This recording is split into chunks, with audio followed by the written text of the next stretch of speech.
Hello friends, how are you? I hope you are fine at home. Friends, myself Patel Dixita from Ashwamik Vidyalay, Killa, Padi. And today we will learn about Standard 8 Subject Science, Chapter number 11, Force and Pressure. Friends, in this unit, we had learned about what is force and what is pressure. Then we discuss about force, a pull or a push, and force are due to an interaction. And we learn about exploring forces and a force can change the state of motion.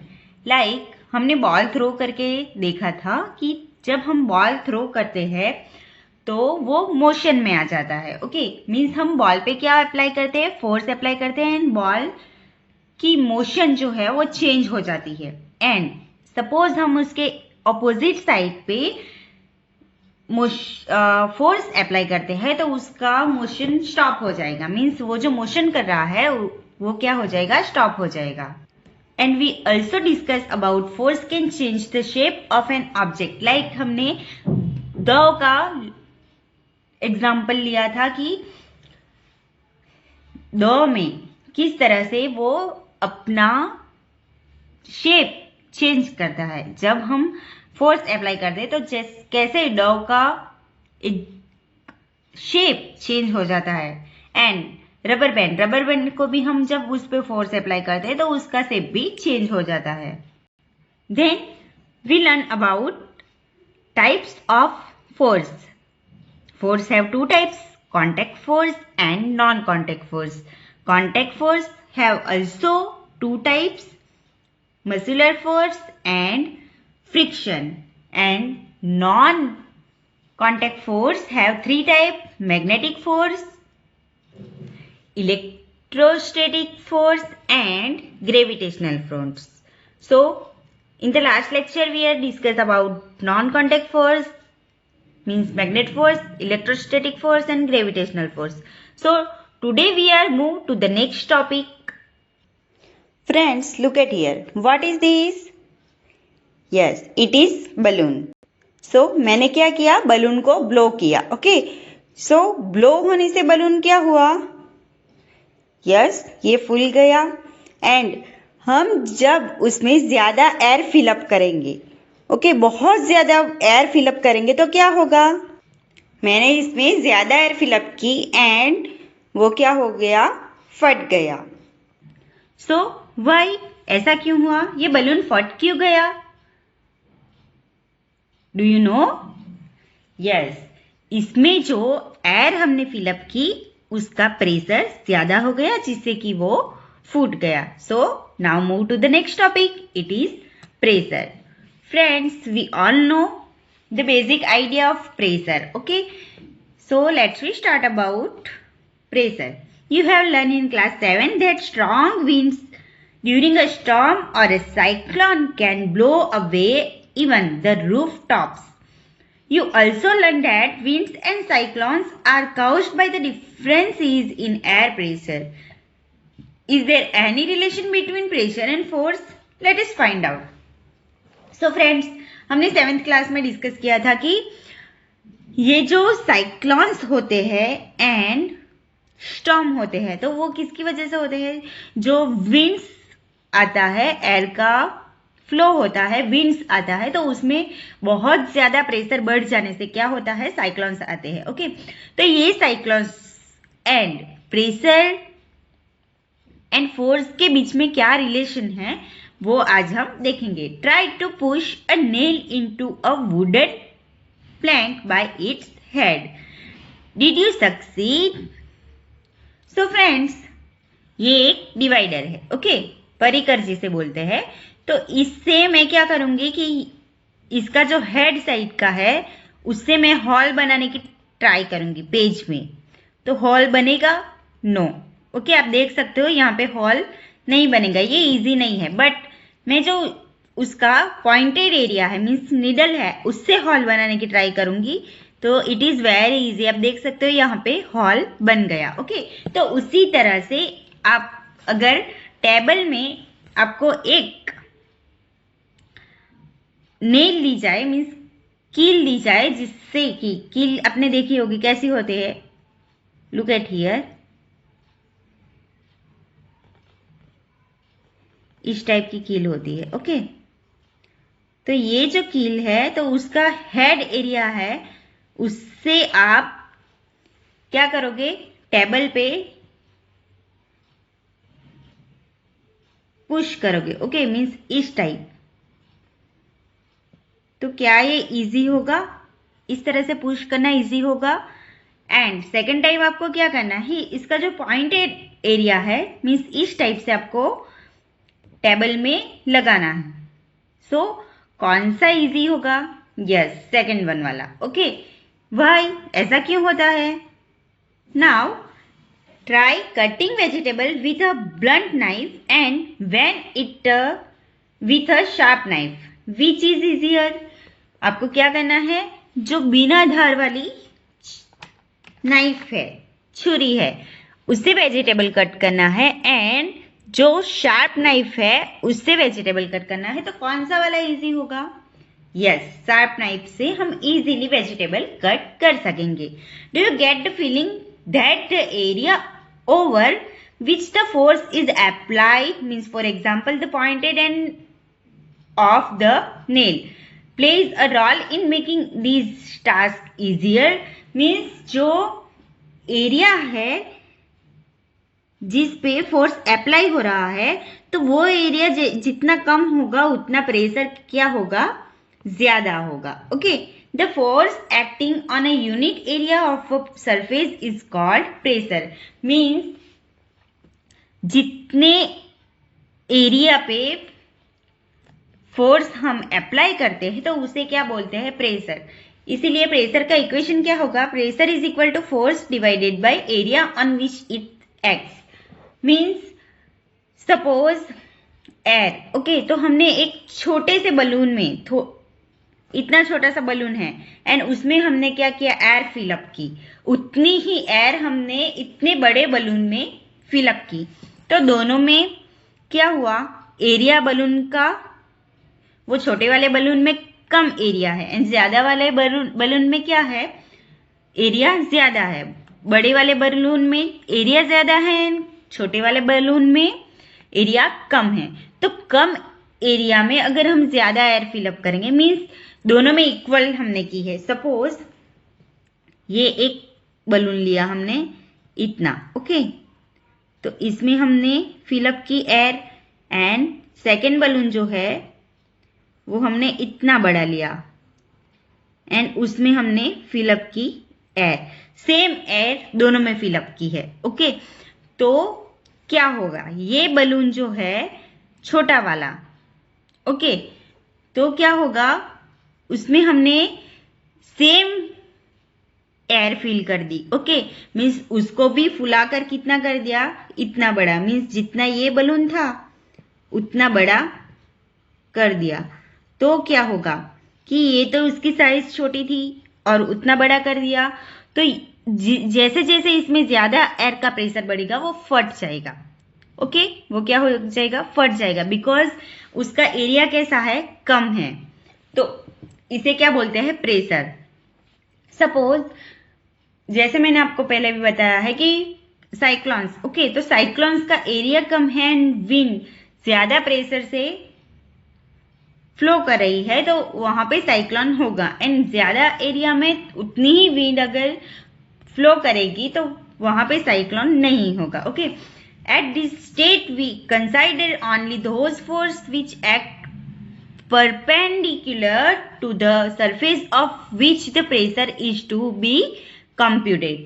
So जितना भी area होता है उस पे dependent होता है, means surface पे। जैसे हमने नाइफ, नाइफ की सरफेस, जो नाइफ हमने शार्प ली थी तो उसमें क्या है, सरफेस कम है, एंड जो नाइफ ब्लंट ली थी उसमें सरफेस कैसी है, चौड़ी है, तो उससे हम इजीली वेजिटेबल कट नहीं कर सकते, बट शार्प नाइफ से हम इजीली वेजिटेबल कट कर सकते हैं, बिकॉज उस पे क्या रहेगा, प्रेशर ज्यादा रहेगा. Okay, I now understand why porters place a round piece of cloth on their head when they have to carry heavy loads. By doing this, they increase the area of contact of the load with their head. So, the pressure on their head is reduced and they find it easier to carry the load. So, आपने देखा होगा porter means कुली. तो ये कुली लोग क्या करते हैं, अपने हेड पे यहाँ पे आप देख सकते हो रेड कलर का कपड़ा लगाया हुआ है. ओके, तो ये कपड़ा लगाते हैं बिकॉज जैसे हमने देखा कि नीडल में, ओके, ये जो हमने नेल में देखा कि सपोज कुली को इतना सामान ले जाना है, पोर्टर को इतना सामान अपने हेड पे ले जाना है, वो एक हेड पे कील रखेगा, ये नेल रखेगा एंड उस पे सामान रखेगा, तो प्रेशर ज्यादा आएगा तो क्या होगा, ये नेल उसके हेड में चली जाएगी. ओके, बट उसकी जगह वो बहुत बड़ा कपड़ा रखेगा तो क्या होगा, उससे जो उसके हेड पे प्रेशर आएगा वो कम रहेगा एंड वो पोर्टर इजीली वो हैवी लोड कैरी कर सकेगा. Okay, so you understand pressure. Now note that the area is in the denominator in the above expression. So the smaller the area, larger the pressure on a surface for the same force. The area of the pointed end of the nail is much smaller than that is its head. The same force therefore produce a pressure sufficient to push the pointed end of the nail into the wooden plank. So जैसे हमने discuss किया पहले कि wooden plank पे अगर हमें nail को अंदर ले जाना है तो क्या करेंगे, हम पॉइंटेड एरिया पे हम कम प्रेशर में भी उसे अंदर मीन्स वुडन प्लैंक में डाल सकते हैं. नेल का जो हेड वाला एरिया है उसे अंदर डालने के लिए हम बहुत सारा फोर्स अप्लाई करना पड़ेगा. Friends, can you explain now why shoulder bags are provided with broad straps and not thin strap, and why the tools meant for cutting and punching always have sharp edges. So friends, आप जो bag ले जाते हो school में तो आपने देखा होगा कि वो बैग का जो बेल्ट है वो कैसा रहेगा, चौड़ा रहेगा, जिससे कि आप इजीली बैग का जो लोड है वो इजीली ले सको. एंड जो कारपेंटर लोग यूज करते हैं जो भी मशीनरी या टूल्स, तो उसके जो एरिया होते हैं कटिंग के तो वो कैसे होते हैं, शार्प होते हैं, जिससे कि वो इजीली कटिंग कर सके. आपने देखा होगा कि एक्स मीन्स कुहाड़ी की जो शार्पनेस है वो जितनी ज्यादा रहेगी उतना ही इजीली हम कटिंग कर सकते हैं. Do liquid and gases also exert pressure? Does it also depend on the area on which the force acts? Let us find out. क्या लिक्विड एंड गैसेस भी प्रेशर एक्सर्ट करते हैं? जैसे हमने बताया, देखा कि बलून में ज्यादा गैस ब्लो करने से, बलून को ज्यादा ब्लो करने से वो क्या होगा, फट जाएगा. इट मीन्स गैसेस भी प्रेशर एक्सर्ट करते हैं. सो उसके बारे में हम डिटेल में डिस्कस करेंगे. So now move to the next topic. It is pressure exerted by liquid and gases. So gases and liquid से जो प्रेशर डेवलप होते हैं, प्रेशर जितना लिक्विड एंड गैस से होता है तो उसके बारे में हम डिस्कस करेंगे. सो आपको क्या करना है, अभी एक सिलेंडर, ओके, मेजरिंग सिलेंडर लेना है या फिर एक पाइप लेना है, ओके, जिसकी लेंथ कितनी हो 25 सेंटीमीटर एंड उसके नीचे आपको एक रबर की सीट इस तरह से फिट टाइट बांधनी है। ओके, आप बलून को भी बांध सकते हो। ओके, तो उसमें आपको 25 ml वाटर लेना है। ओके, एंड उसे फिल करना है। तो आप जैसे जैसे वाटर फिल करोगे यहाँ तक, तो आप देख सकते हो कि इस पे प्रेशर बनेगा एंड वो इतना ब्लो होगा। तो इसमें अगर थोड़ा वाटर चला गया तो आपको क्या करना है, सेकेंड टाइम वापस उसमें ज्यादा वाटर भरना है।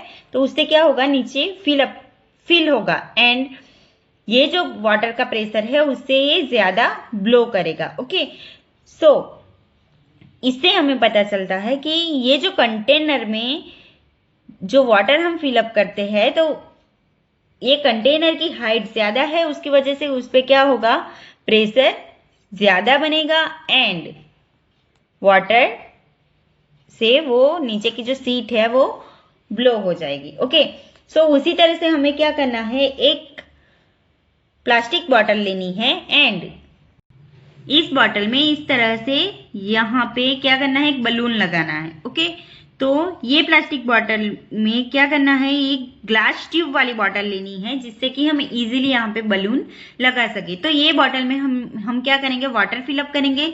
तो ये वाटर क्या करता है, इसकी सरफेस पे प्रेशर बनाता है, जिसकी वजह से ये जो वाटर का प्रेशर है वो बढ़ेगा एंड सभी सरफेस पे, मीन्स ये बॉटल है तो यहाँ पे भी वाटर का प्रेशर लगेगा, यहाँ पे भी लगेगा, सभी जगह पे। बट यहाँ पे क्या है, एक ट्यूब है तो यहाँ से वाटर का प्रेशर ज्यादा रहेगा। ये ट्यूब क्या है, यहाँ से नैरो है। सो नैरो ट्यूब की वजह से क्या होगा कि यहाँ पे प्रेशर बढ़ेगा एंड बलून क्या होगा, ब्लो होगा। ओके, इट मीन्स कि ये जो लिक्विड है वो बॉटल की सरफेस पे क्या करता है, प्रेशर, यस, प्रेशर एक्सर्ट करता है। सो नाउ एक्टिविटी नंबर 11.10, जिसमें क्या करना है, हमें एक बॉटल लेनी है एंड उस बॉटल में, लुक एट हियर, इस टाइप के 3 डॉट मीन्स होल बनाने हैं। तो ये होल बनाने के बाद हमें क्या करना है, इसे सेलो टेप से हम क्या करेंगे, कवर कर देंगे। ओके, एंड कवर करने के बाद क्या करेंगे, उस बॉटल में वाटर फिलअप करेंगे एंड उसका लीड जो है वो बंद कर देंगे, ढक्कन बंद कर देंगे। देन उसे एक प्लेट में रखकर उसके बाद जो ये हमने सेलो टेप लगाई है वो निकाल देंगे। तो आप देखोगे कि ये जो वाटर का फ्लो बाहर आएगा। इसका मतलब क्या है, मीन्स ये जो वाटर है वो वाटर की सरफेस पे प्रेशर एक्सर्ट करता है। ओके, एंड जैसे जैसे ये वाटर बाहर आएगा तो उसका फ्लो आप देखोगे कि पहले सपोज फर्स्ट टाइम जब आपने ओपन किया तो इसका फ्लो इतना था। ओके, यहाँ से वो वाटर यहाँ तक आ रहा था। देन जैसे जैसे वाटर कम होता जाएगा तो इसका फ्लो भी कैसा होता जाएगा, कम होता जाएगा। मीन्स ये प्रेशर कम होगा एंड उसका फ्लो कम होता जाएगा। सपोज वाटर को हमने एकदम ज्यादा फिल कर दिया है एंड ऊपर से हम माउथ से प्रेशर ज्यादा दे रहे हैं तो उसका फ्लो एकदम ज्यादा होगा। इस तरह से भी फ्लो हो सकता है। ओके, तो इट मीन्स कि लिक्विड जो है वो प्रेशर एक्सर्ट करता है, कहाँ पे, कंटेनर की वॉल पे। Clear that? Can you now say that liquid exert pressure on the wall of the container? Yes. Do gases also exert pressure? Do they also exert pressure on the wall of their containers? Let us find out. So, क्या gases भी इतना ही pressure exert करते हैं जो container है उस पे?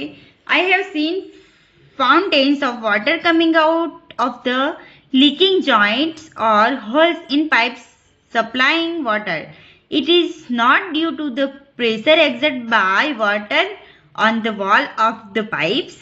So ये जो बुजो है वो क्या थिंक करता है कि ये उसने क्या देखा था कि वाटर के फाउंटेन्स कहाँ पे, जहाँ पे वाटर सप्लाई होता है, तो वाटर सप्लाई की जो पाइप्स होती है उसमें कहीं पे भी लीकेज या फिर होल्स हो जाए तो उसमें से क्या होता है, वाटर बाहर आता है। ओके, एंड वो भी क्या प्रेशर की वजह से होता होगा। Yes. Okay, when you inflate a balloon, why do you have to close it mouth? What happens when you open the mouth of an inflated balloon? Suppose you have a balloon which has holes. Would you be able to inflate it? If not, why? Can we say that air exert pressure in the all directions? So suppose हमने एक balloon blow किया. मैंने क्या किया है, ये एक balloon को मैंने ब्लो किया, तो मैंने इसका माउथ ओपन ही रखा है, ओके, क्लोज नहीं किया. तो आप देखोगे कि ये माउथ में जैसे छोड़ूंगी तो ये एयर जो है वो बलून से बाहर निकल जाएगी, ओके. ऐसा क्यों हुआ? बिकॉज एयर जो है वो सारे मीन्स जो भी कंटेनर में हमने एयर फिलअप की है तो वो ऑल डायरेक्शन में क्या करेगी, प्रेशर एक्सर्ट करेगी. तो उसकी वजह से हमने बलून का जो भी माउथ हमने ओपन रखा है तो वहां से एयर बाहर निकल जाएगी. या फिर सपोज जो बलून आपने लिया है उसमें होल हो तो वहां से भी एयर क्या करेगी, बाहर निकल जाएगी. Do you recall what happens to the air in the bicycle tube when it has puncture? आपने देखा होगा कि आपकी बाइसिकल जब पंचर होती है तो उसके ट्यूब में से जो एयर फिलअप की गई होती है ट्यूब में वो निकल जाती है. Do these observation suggest that air exert pressure on the inner wall of an inflated balloon or a tube? So we find that gases too exert pressure on the walls of their container. So जिस तरह से water means liquid exert pressure on the wall of their container, उसी तरह से gases too exert pressure on the wall of their container. So clear that? So friends, I hope you understand today's topic, pressure exert by liquid and gases, and in the next lecture we will discuss about the next topic, it is atmospheric pressure. Thank you. Stay home, stay safe.